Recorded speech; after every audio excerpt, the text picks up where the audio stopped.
بسم الله الرحمن الرحيم. الحمد لله الذي أنزل على عبده الكتاب ولم يجعل له عوجا قيما لينذر بأسا شديدا من لدنه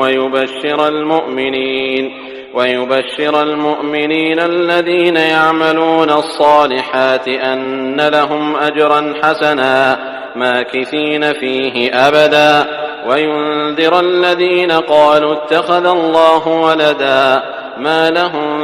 به من علم ولا لآبائهم كبرت كلمة تخرج من أفواههم إن يقولون إلا كذبا فلعلك باخع نفسك على آثارهم إن لم يؤمنوا بهذا الحديث أسفا إنا جعلنا ما على الأرض زينة لها لنبلوهم أيهم أحسن عملا وإنا لجاعلون ما عليها صعيدا جرزا أم حسبت أن أصحاب الكهف والرقيم كانوا من آياتنا عجبا إذ أوى الفتية إلى الكهف فقالوا ربنا آتنا من لدنك رحمة وهيئ لنا من أمرنا رشدا فضربنا على آذانهم في الكهف سنين عددا ثم بعثناهم لنعلم أي الحزبين أحصى لما لبثوا أمدا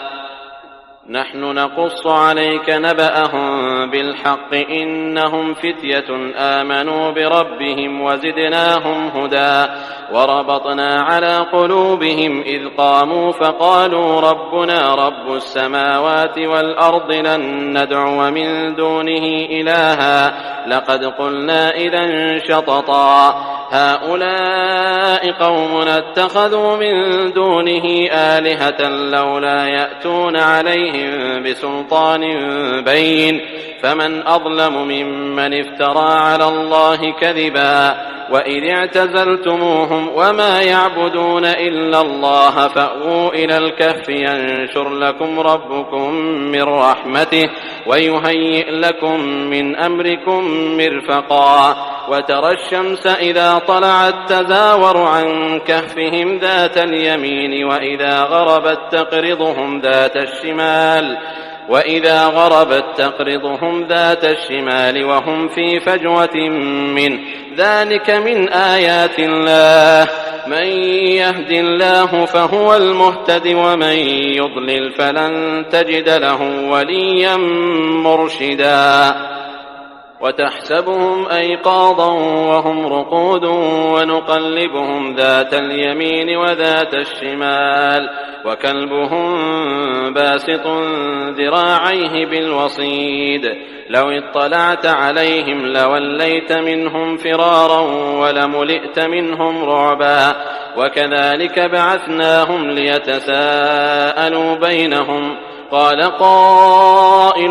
منهم كم لبثتم قالوا لبثنا يوما أو بعض يوم قالوا ربكم أعلم بما لبثتم فابعثوا أحدكم بورقكم هذه إلى المدينة فلينظر أيها أزكى طعاما فليأتكم برزق منه وليتلطف ولا يشعرن بكم أحدا إنهم إن يظهروا عليكم يرجموكم أو يعيدوكم في ملتهم ولن تفلحوا إذن أبدا وكذلك أعثرنا عليهم ليعلموا أن وعد الله حق وأن الساعة لا ريب فيها إذ يتنازعون بينهم أمرهم فقالوا بنوا عليهم بنيانا ربهم أعلم بهم قال الذين غلبوا على أمرهم لنتخذن عليهم مسجدا سيقولون 3 رابعهم كلبهم ويقولون 5 سادسهم كلبهم رجما بالغيب ويقولون 7 وثامنهم كلبهم قل ربي أعلم بعدتهم ما يعلمهم إلا قليل فلا تمار فيهم إلا مراء ظاهرا ولا تستفت فيهم منهم أحدا ولا تقولن لشيء إني فاعل ذلك غدا إلا أن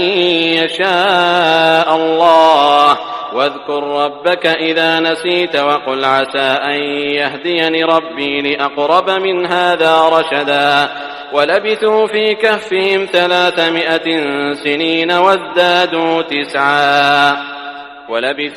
كهفهم 300 سنين وازدادوا تسعا قل الله أعلم بما لبثوا له غيب السماوات والأرض أبصر به وأسمع ما لهم من دونه من ولي ولا يشرك في حكمه أحدا واتل ما أوحي إليك من كتاب ربك لا مبدل لكلماته ولن تجد من دونه ملتحدا واصبر نفسك مع الذين يدعون ربهم بالغداة والعشي يريدون وجهه ولا تعد عيناك عنهم تريد زينة الحياة الدنيا ولا تطع من أغفلنا قلبه عن ذكرنا واتبع هواه وكان أمره فرطا وقل الحق من ربكم فمن شاء فليؤمن ومن شاء فليكفر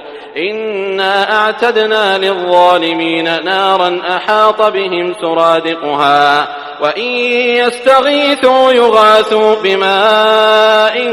كالمهل يشوي الوجوه بئس الشراب وساءت مرتفقا إن الذين آمنوا وعملوا الصالحات إنا لا نضيع أجر من أحسن عملا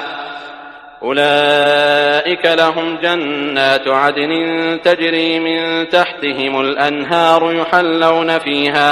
يحلون فيها من أساور من ذهب ويلبسون ثيابا خضرا من سندس واستبرق متكئين فيها على الأرائك نعم الثواب وحسنت مرتفقا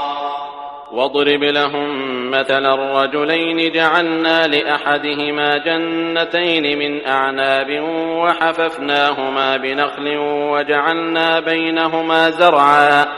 كلتا الجنتين آتت أكلها ولم تظلم منه شيئا وفجرنا خلالهما نهرا وكان له ثمر فقال لصاحبه وهو يحاوره أنا أكثر منك مالا وأعز نفرا ودخل جنته وهو ظالم لنفسه قال ما أظن أن تبيد هذه أبدا وما أظن الساعة قائمة ولئن رددت إلى ربي لأجدن خيرا منها منقلبا قال له صاحبه وهو يحاوره أكفرت بالذي خلقك من تراب ثم من نطفة ثم سواك رجلا لكن هو الله ربي ولا أشرك بربي أحدا ولولا إذ دخلت جنتك قلت ما شاء الله لا قوة إلا بالله إن ترني أنا أقل منك مالا وولدا فعسى ربي أن يؤتيني خيرا من جنتك ويرسل عليها حسبانا من السماء فتصبح صعيدا زلقا أو يصبح ماؤها غورا فلن تستطيع له طلبا وأحيط بثمره فأصبح يقلب كفيه على ما أنفق فيها وهي خاوية على عروشها ويقول يا ليتني لم أشرك بربي أحدا ولم تكن له فئة ينصرونه من دون الله وما كان منتصرا هنالك الولاية لله الحق هو خير ثوابا وخير عقبا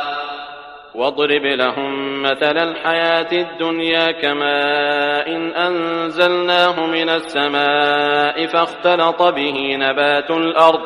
فاختلط به نبات الأرض فأصبح هشيما تذروه الرياح وكان الله على كل شيء مقتدرا. المال والبنون زينة الحياة الدنيا والباقيات الصالحات خير عند ربك ثوابا وخير أملا. ويوم نسير الجبال وترى الأرض بارزة وحشرناهم فلم نغادر منهم أحدا وعرضوا على ربك صفا لقد جئتمونا كما خلقناكم أول مرة بل زعمتم أن لن نجعل لكم موعدا. ووضع الكتاب فترى المجرمين مشفقين مما فيه ويقولون يا ويلتنا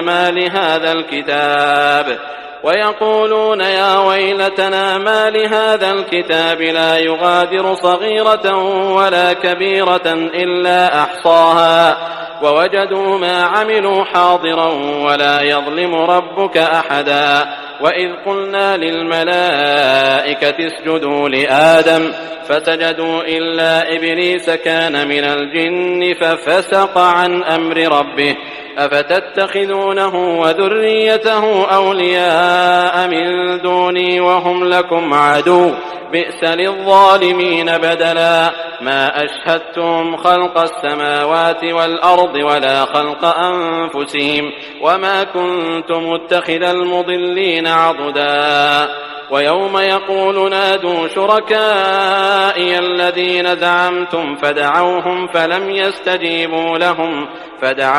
فلم يستجيبوا لهم وجعلنا بينهم موبقا. ورأى المجرمون النار فظنوا أنهم مواقعوها ولم يجدوا عنها مصرفا. ولقد صرفنا في هذا القرآن للناس من كل مثل وكان الإنسان أكثر شيء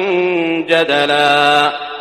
وما منع الناس أن يؤمنوا إذ جاءهم الهدى ويستغفروا ربهم إلا أن تأتيهم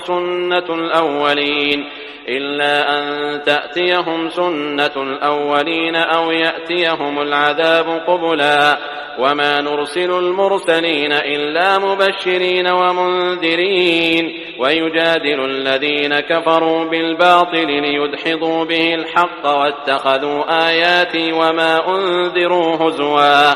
ومن أظلم ممن ذكر بآيات ربه فأعرض عنها ونسي ما قدمت يداه إنا جعلنا على قلوبهم أكنة أن يفقهوه وفي آذانهم وقرا وإن تدعهم إلى الهدى فلن يهتدوا إذن أبدا. وربك الغفور ذو الرحمة لو يؤاخذهم بما كسبوا لعجل لهم العذاب بل لهم موعد لن يجدوا من دونه موئلا. وتلك القرى أهلكناهم لما ظلموا وجعلنا لمهلكهم موعدا. وإذ قال موسى لفتاه لا أبرح حتى أبلغ مجمع البحرين أو أمضي حقبا فلما بلغا مجمع بينهما نسيا حوتهما فاتخذ سبيله في البحر سربا. فلما جاوزا قال لفتاه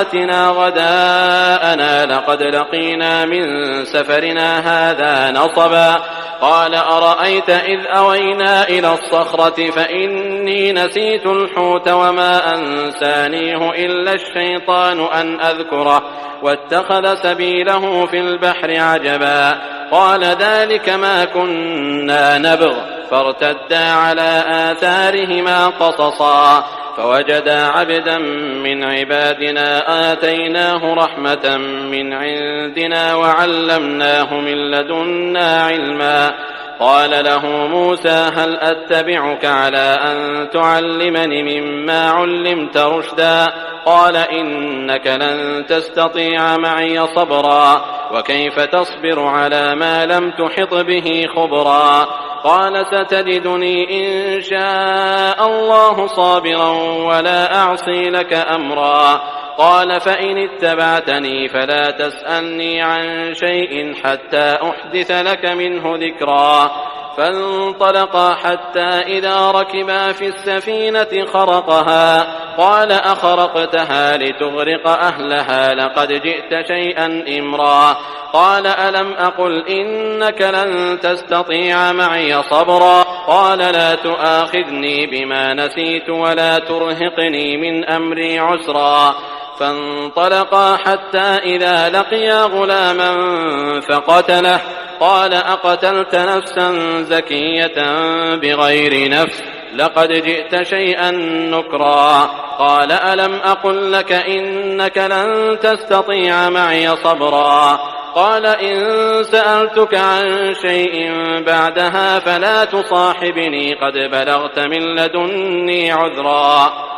فانطلقا حتى إذا أتيا أهل قرية استطعما أهلها فأبوا أن يضيفوهما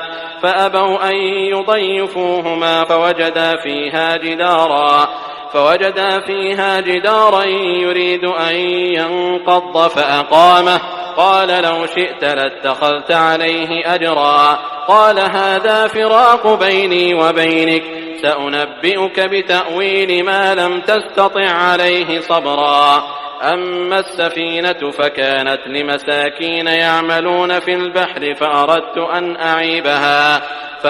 أن أعيبها وكان وراءهم ملك يأخذ كل سفينة غصبا وأما الغلام فكان أبواه مؤمنين فخشينا أن يرهقهما طغيانا وكفرا فأردنا أن يبدلهما ربهما خيرا منه زكاة وأقرب رحما وأما الجدار فكان لغلامين يتيمين في المدينة وكان تحته كنز لهما وكان أبوهما صالحا فأراد ربك أن يبلغا أشدهما ويستخرجا كنزهما رحمة من ربك وما فعلته عن أمري ذلك تأويل ما لم تسطع عليه صبرا ويسألونك عن ذي القرنين قل سأتلو عليكم منه ذكرا إنا مكنا له في الأرض وآتيناه من كل شيء سببا فأتبع سببا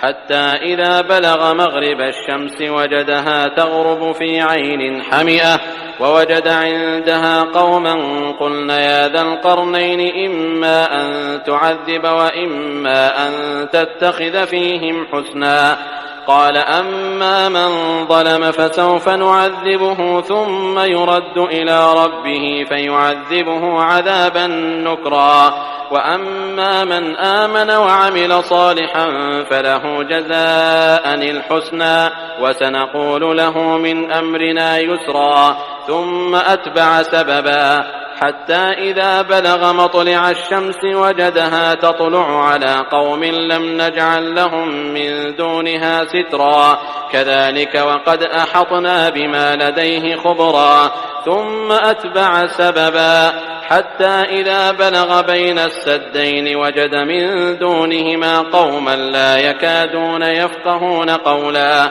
قالوا يا ذا القرنين إن يأجوج ومأجوج مفسدون في الأرض فهل نجعل لك خرجا على أن تجعل بيننا وبينهم سدا قال ما مكني فيه ربي خير فأعينوني بقوة أجعل بينكم وبينهم ردما آتوني زبر الحديد حتى إذا ساوى بين الصدفين قال انفخوا حتى إذا جعله نارا قال آتوني أفرغ عليه قطرا فما استطاعوا أن يظهروه وما استطاعوا له نقبا قال هذا رحمة من ربي فإذا جاء وعد ربي جعله دكاء وكان وعد ربي حقا وتركنا بعضهم يومئذ يموج في بعض